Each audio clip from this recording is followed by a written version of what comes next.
जय झूलेलाल। अॼु मां तव्हांखे ॿुधाईंदसि कारकत महीने जी कथा जो अध्याय 17। हिन अध्याय खां पहले मां 16 अध्याय अपलोड करे चुकी आहियां। तव्हां हे अध्याय ॿुधण खां पहले उहे 16 अध्याय बि ज़रूर ॿुधजो। अचो त ॿुधूं अध्याय 17। कारकत महात्म भाञो ॿियो। आहोई विर्त ऐं देवीअ जे उपासना जी कथा। त सभई प्रेम सां चओ लक्ष्मी नारायण भगवान जी जय, श्री राधा दामोदर भगवान जी जय, श्री कृष्ण भगवान जी जय। राजा पृथु महर्षि नारद खां पुछण लॻो त हे स्वामी, संसार में यश ॾियण वारो, पुटनि वधाइण वारो अहिड़ो को परम पवित्र विर्त मूंखे ॿुधायो जेको आम लोकनि जो हितकारी हुजे। महर्षि नारद चवण लॻो त हे राजन, आहोई देवीअ जो विर्त महालाभदायक आहे।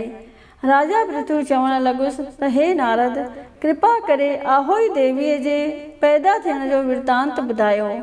इहो विर्त कहिड़ीअ तिथि में कहिड़ीअ विधीअ सां रखणु घुरिजे सो बि खोले चओ। महर्षि नारद चवण लॻुसि त हे राजा, प्राचीन समय में कलयुग जॾहिं जोर वरितो तॾहिं घणेई अकाल मृत्यु थियण लॻा। पशु पखी ऐं मनुष्य फ़क़ति नाले मात्र वञी बचा। तॾहिं सभई माण्हू गॾिजी वेदनि शास्त्रनि जे ॼाणंदड़नि ब्रह्मण खां पुछण लॻा त हे ब्रह्मणो, कृपा करे ॿुधायो त हिन अकाल मृत्युनि जे बंदि थियण जो कहिड़ो उपाय कजे। ब्रह्मण शास्त्रनि में जाचे चयो त हे यजमानो, कारकत वॾी सतमीअ ॾींहुं आहोई देवीअ जो वञी पूजन करियो। ब्रह्मण जी आज्ञा मञी सभिनी यजमाननि वञी आहोई देवीअ जो विर्त रखियो। हिकिड़े मालीअ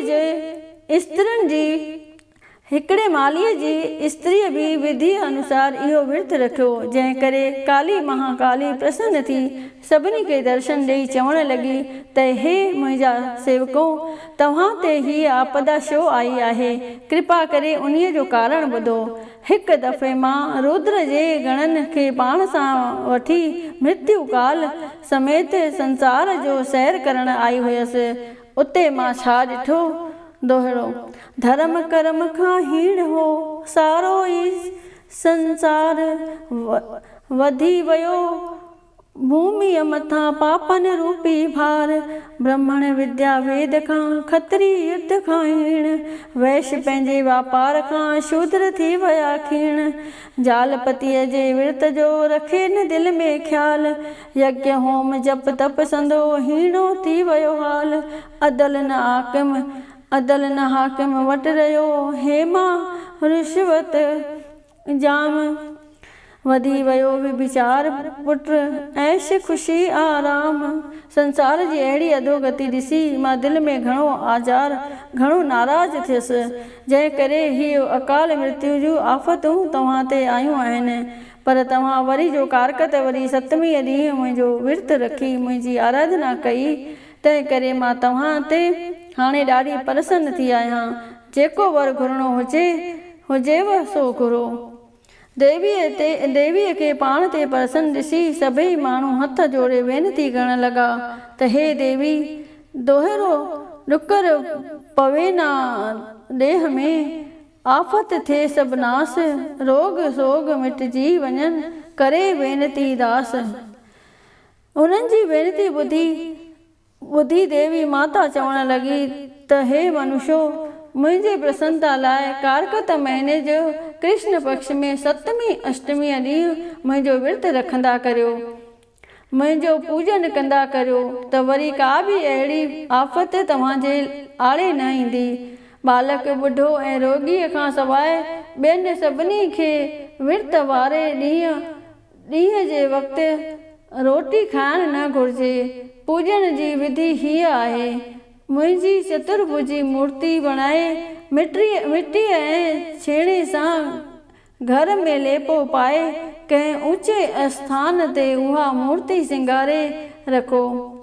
शाम पीले सफ़ेद ऐं कारे रंग सां कणिक जूं 12 पुड़ियूं आटे, खीर धूप दीप सां मुंहिंजो पूजन करे, अहिड़ीअ तरह पूजन करण करे जिते किथे सुख जी प्राप्ति थिए थी।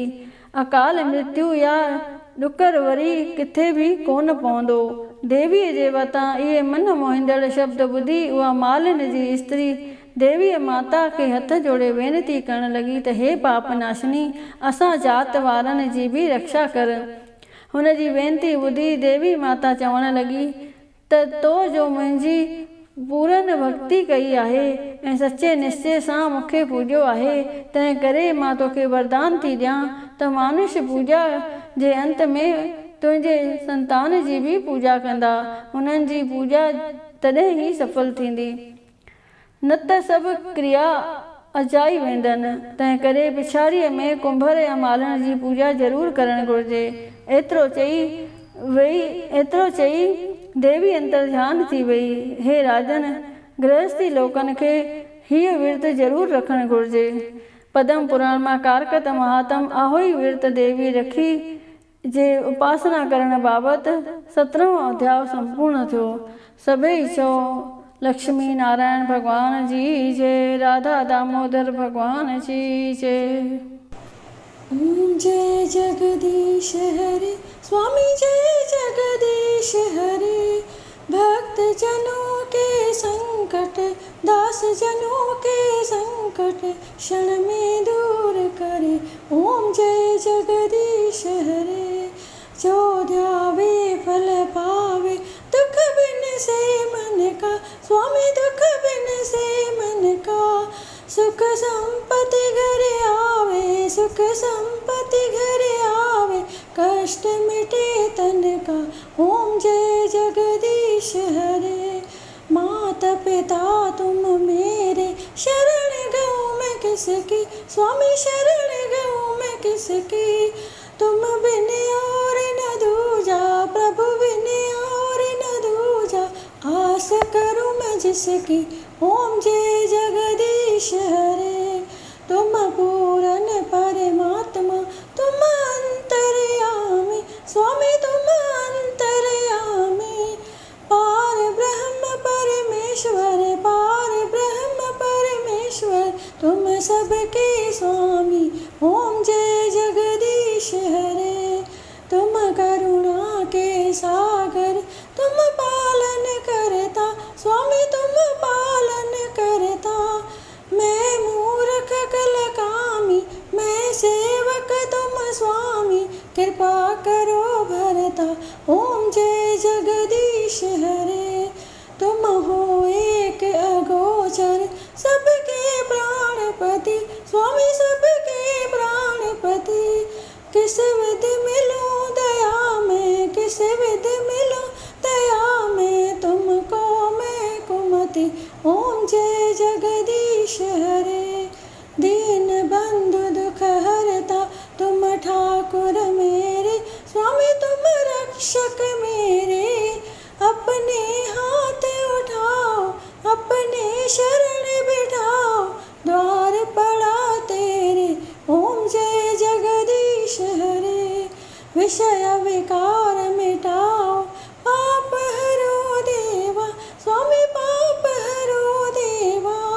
श्रद्धा भक्ति बढ़ाओ, प्रेमा भक्ति बढ़ाओ, संतन की सेवा।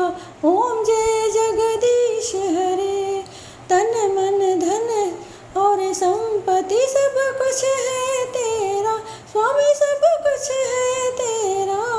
तेरा तुझको अर्पण क्या लागे मेरा। ओम जय जगदीश हरे। जगदीश्वर जी की आरती जो कोई नर गावे, स्वामी आरती जो गावे। कहत शिवानंद स्वामी, कहत शिवानंद स्वामी, मन वांछित फल पावे। घर लक्ष्मी आए, सब दुख मिट जाए। ओम जय जगदीश हरे। ओम जय जगदीश हरे, स्वामी जय जगदीश हरे।